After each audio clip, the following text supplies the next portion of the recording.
Okay, hey folks, Captain Matt here. Today we are going to look at the Brockwood Sifter, and this is how I sift all my soil and how I sift and split the difference between worm castings, worm cocoons, and the worms, and it's a three-part sifter. And so we're going to look at it. This was made by Harry Brockwood, and Harry's a friend of mine, and Harry is not a worm guy, but he has friends that are in the worm business, and he saw the need to come up with a sifter for worm folks that is real movable and real light and something that really does the job. And boy, Harry hit the nail on the head when he came up with the Brockwood Sifter. Now what we're going to do, we're going to start off and we're going to sift. First I'm going to sift some really rough soil, and it's compost right out of the field next door. I've told you before, I mix leaves together with wood chips and let them sit a year, stir them up and that kind of stuff. So we're going to sift that first, but then we're going to take this screen off, which is a 1/4-inch screen, and we're going to put on the worm sifting screen. And then there's also another screen that fits in, and it's for folks that have horses and want to separate cow manure from their bedding. And I don't have that one, but Harry built this actually first for people with horses to separate bedding. Instead of wasting all their bedding, they sifted it, split it up, took the manure one place and put the bedding back in with the horses. So we'll start off now. The first thing I always do whenever I use the sifter is I take my trusty oil can, and anytime you have metal rubbing against metal, best thing to do is to put some oil on it. And so I get underneath here and I just give it a few squirts of oil. And there we go. And then I have one other spot that I did use. And we go inside. And I got it. Okay, there you go.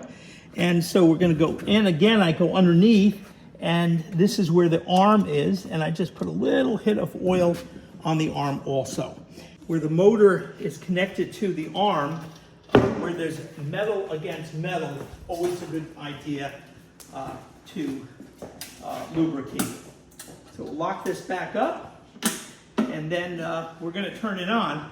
So here we go. One of the nice things about the sifter is how lightweight it is. Look at this, how I can just lift it up. I had it way back in the back, hidden behind things. I just moved it around.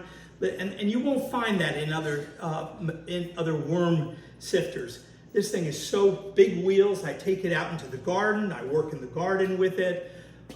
It's just so easy. I can pick the back up and move the back around. However, it's really designed well and designed to be really portable, and that's important. If I had bought some of the sifters that I looked at, I would have to have placed it and never been able to move it. They're just so heavy. Whereas this, I can stick it in a corner when I'm not using it. So we're going to go ahead and turn the sifter on. You don't want to touch around the sifter where it's moving, but we have a motor, a rotation motor here, moving the arms, and you'll see what it does. And get the sifter going. So what I do. Okay, all right, so in a minute, what we're going to do is we're going to sift this bucket just to show you how we do it. And we're going to drop all the light stuff there, and all the heavier stuff is going to end up right down there. So we'll go ahead and Seth, you can turn it on. Okay, so here we go. I pour the can on. The next thing I do is I start pulling it back so that all the stuff that will go through the 3/4 inch hole goes through. But as you see, this is all the rough stuff here that was left over from being out in the yard. And we're going to let that all just fall now. And it's going to go down into a bucket. And we'll take that back out because we don't put that you'll hurt yourself.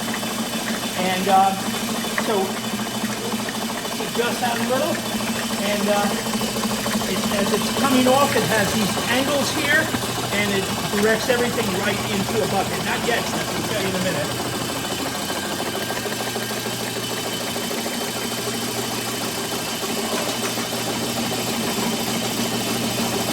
All right.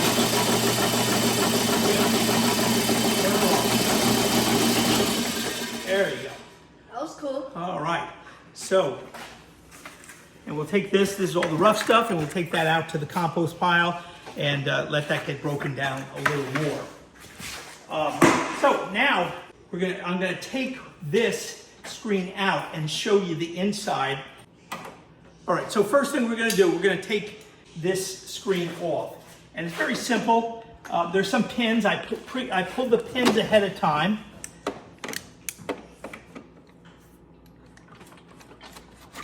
There's one.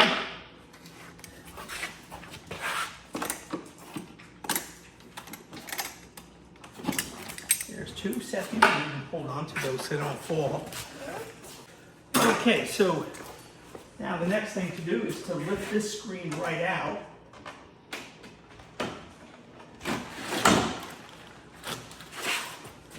Want to help me there? Yeah, grab that.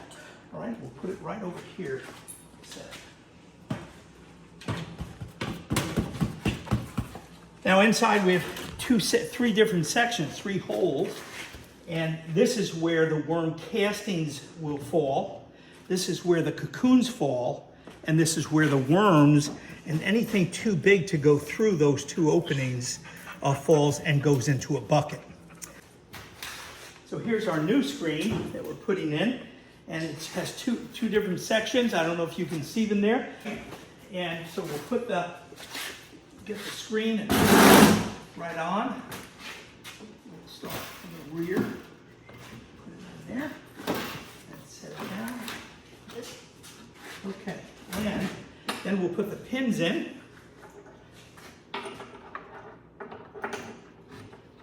Here's pin number 1. Pin number 2. And you can see if you can put those in, Seth. See if that will go through. Yep, there you go. And one more here. Okay, and pin number 4 is in. So it's pretty, don't touch anything yet. Pretty much, it's that simple to do, to take it off and to change it. Now, we're gonna push the machine and bring the machine forward. Just come this way. We'll leave that pile there. All right, hold it right there, Seth.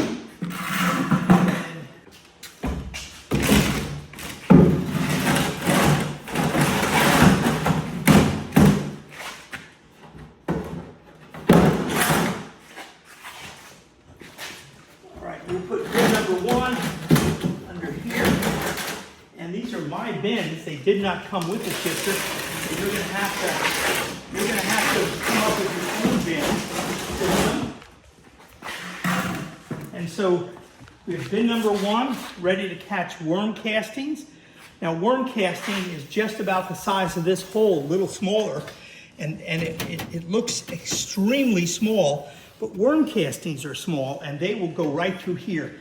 Then, as it moves down, the cocoons can't fit through that hole, so the cocoons will fall through this hole, which is a little larger, and then anything left over ends up in the bucket with the worms. Top one is a 3/32 small hole. That's where the worm castings go through.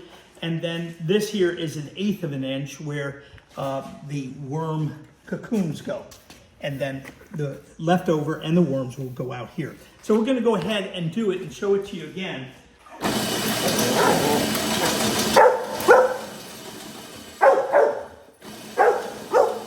Okay, so here's what we do. And then I catch it on the end, and I don't want too much movement. That was a good sized bucket. And so, yeah, no, there are worms in there.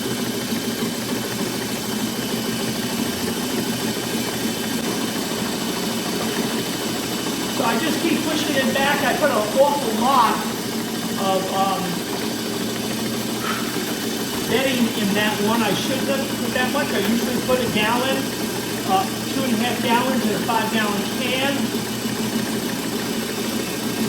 And And as you see, if you get close, you can start seeing the worms now.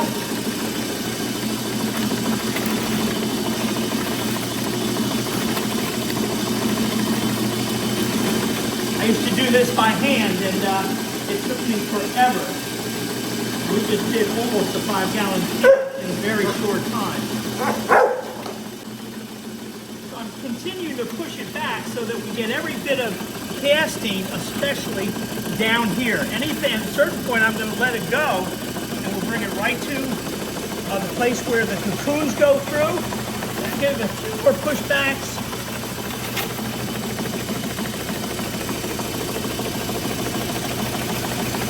And we're going to let it all go through. So we poured the bucket on, a breeder bin bucket.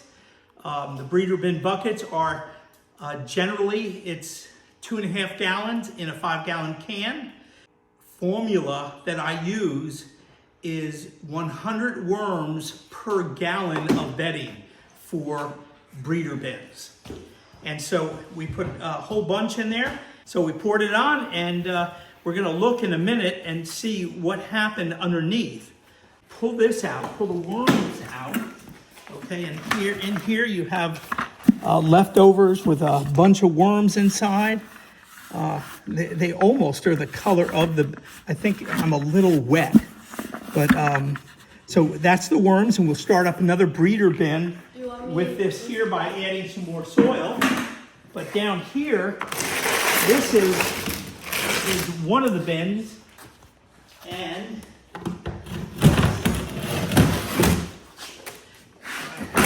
so these are the two bins.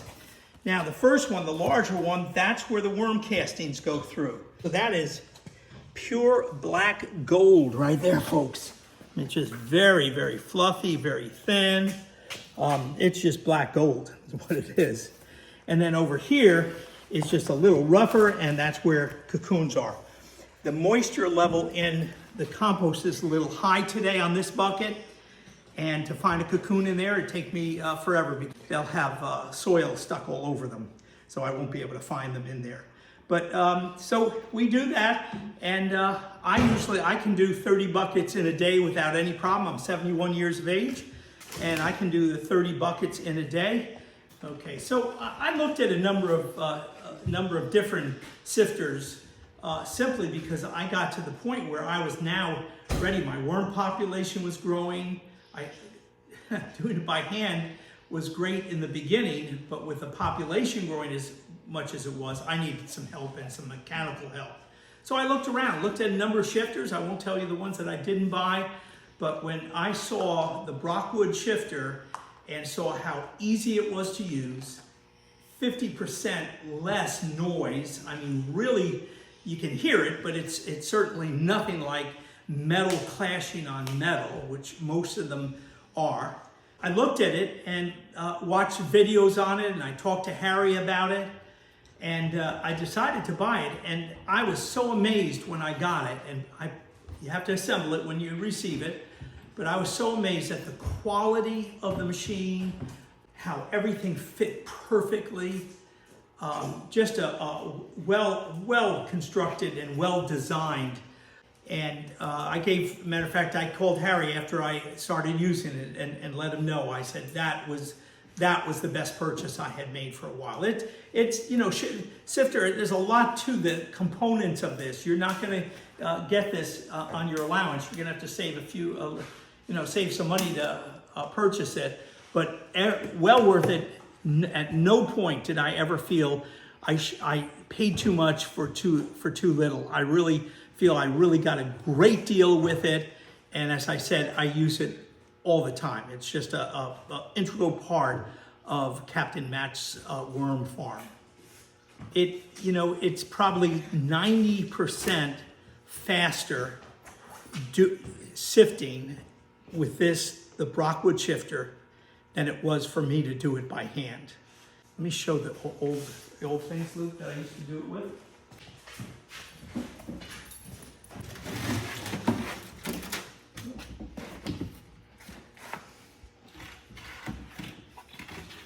Folks, these are the two two screens. This was my rough screen here, which is about a 1/4 inch, like the first insert on the Brockwood. And I do the rough stuff with that, and then I did the finer stuff with this. But can you imagine just shaking this thing back and forth? And my bin last year, one bin brought me 5 tons of worm casting. That's a lot of work. And I am just very grateful that Harry had the vision to create the Brockwood shifter. Folks, if you're interested in it, just reach out to Harry.